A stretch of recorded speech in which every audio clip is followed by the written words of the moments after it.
వసీఫాబాద్ జిల్లా కోఠాల మండలం బోదంపల్లి గ్రామంలో వైకుంఠ ధామం నిర్మాణ బాధ్యతలను గ్రామ సర్పంచ్ పంచాయతీ కార్యదర్శి వెంకటేష్, కొండగుర్ల రాజ్ కుమార్, ఎర్రం నర్సయ్యకు అప్పగించారు.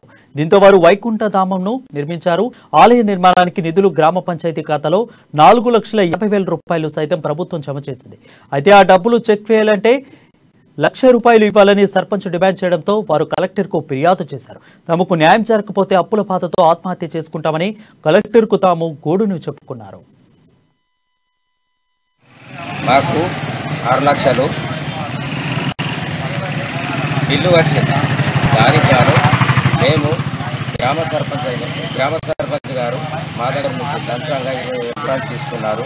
మాకు బిల్లు లేపించారు.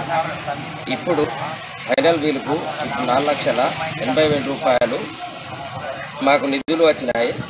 దానికి గాను ఇప్పుడు ₹1,00,000 సర్పంచ్ గారు ₹1,00,000 లంచం ఇస్తేనే నేను చెక్కుపై సంతకం చేస్తాను, లేకపోతే మీరు ఎక్కడైనా చెప్పుకోండి, దిక్కున్న చోట చెప్పుకోండి అని